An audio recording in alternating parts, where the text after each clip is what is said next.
Хүүхдүүдээ зураг дээр юу байгааг ажиглаж ярилцгаая. Өнөөдөр Монгол гэрийн талаар мэдэж авцгаая. Монгол гэрийн бүтэц. Гэрийн оройн хэсэг буюу тоон. Хан тоон хоёрыг холбосон хэсэг нь унь.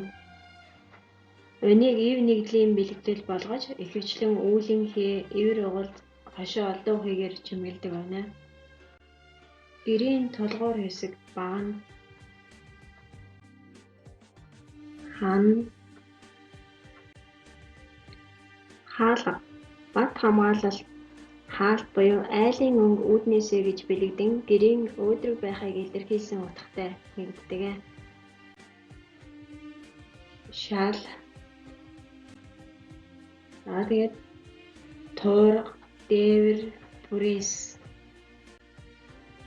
оосоор бууж гэрийн өрх.